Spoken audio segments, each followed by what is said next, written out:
Dun lang po sa reconciliation na nabanggit ni Pangulong Bongbong Marcos sa kanyang podcast.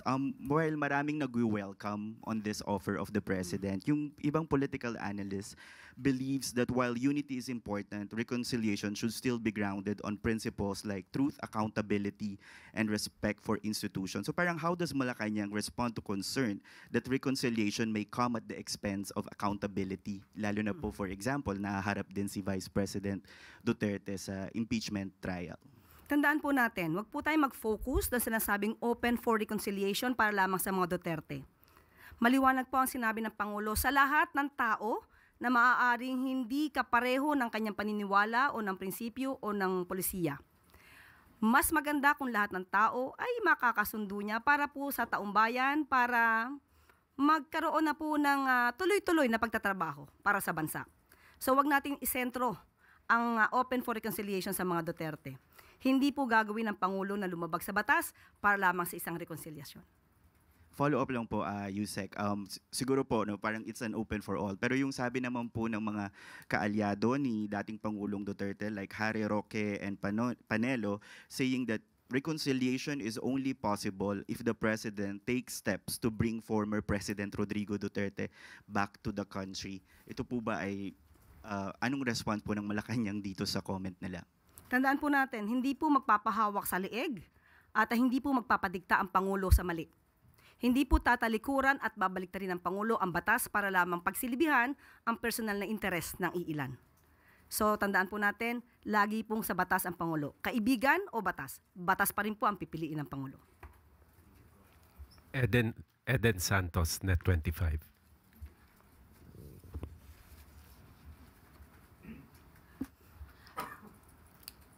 Gaya din po na nabanggit nila, Yusek, good morning po.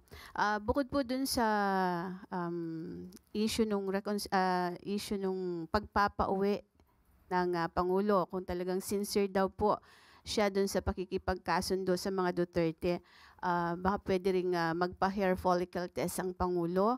May mga kondisyon po para lang maipakita daw yung sinceridad po ng ating Pangulo dun sa kanyang pakikipag-reconcile or pakikipagkasundo sa mga Duterte. Ano pong reaksyon ng Malacanang dito?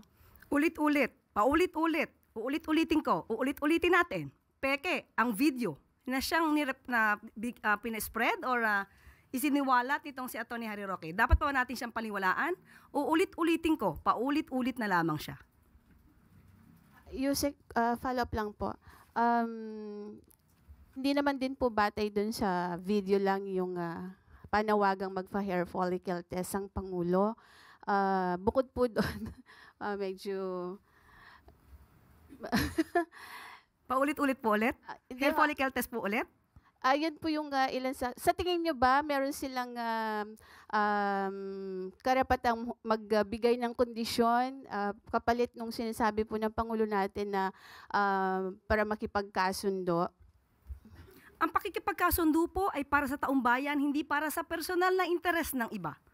Alalahanin po natin, maliwanag, uulit-ulitin ko ang sinabi ng Pangulo, sa lahat ng tao, gusto niya pong makipagkasundo, para magkaroon ng stability, magampanan ang dapat magampanan at hindi madiskaril ang trabaho ng gobyerno. Ayaw po niya ng away. So ang awayan na to, ang siya nagpapabagal sa trabaho ng gobyerno dahil puro paninira, puro fake news na natatanggap ng Pangulo.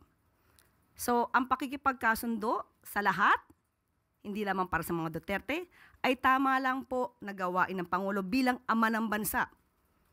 Magsasakripisyo na siya kahit siya na po yung sinisiraan, kahit siya na po yung binibigyan na maling kwento at binibigyan at ginagawa ng peke na video. Yan po ang dapat na gawin talaga ng isang ama ng bansa. Salamat po. Follow-up, Ivan Mayrina, GMA Integrated News. With due respect, Yusek, ang sinasagot po ng Pangulo dun sa reconciliation, diretso po yung tanong, ay tungkol sa mga Duterte. He was responding to a question specifically, reconciliation with the Dutertes. Kaya nga po sinabi niya, opo, kasama ang mga Duterte. Pero wag natin pong isentro sa mga Duterte. Dahil ang sinabi niyang sumunod ay gusto niya pong makipagkasundo sa lahat ng tao. Ito po yung sinabi niya. Ayaw ko ng gulo gusto kong makasundo ang lahat ng tao. Mas maganda. So, kung isa pong parte ang pakikipagkasundo sa mga Duterte, maganda po yun. At ang malinaw po, the offer of reconciliation should not come with any conditions. Yun po ang gusto nating sabihin. Opo, ito naman para sa taong bayan at para sa bansa. Salamat po. Another follow-up, Pierre Pastor, bilyonaryo. Hi, Yusek. Dun sa reconciliation and ayaw ng politika, clarify lang po, hindi po ba ipapakita ng Pangulo na hahabulin niya o pananagutin kung nagkasalaman? Nagsisimula... Yes. Okay, Kasi go, go. medyo meron pong na makikipagbati ba at may ayaw ng politika kung talaga namang nagkasala. Dapat po ba, hindi po ba dapat ipakita ng Pangulo na hahabulin niya ang mga nagkasala? Nung sinabi at tinanong siya kung open siya for reconciliation, wala pong nabanggit na hindi niya ipapatupad ng batas. Wala pong nabanggit na magpapatawad siya kung may nagkasala. So ang reconciliation lamang po ay para hindi na magkaroon ng gulo at para magkaroon nga po ng stability at matupad niya ang kanyang mga pangako sa bayan.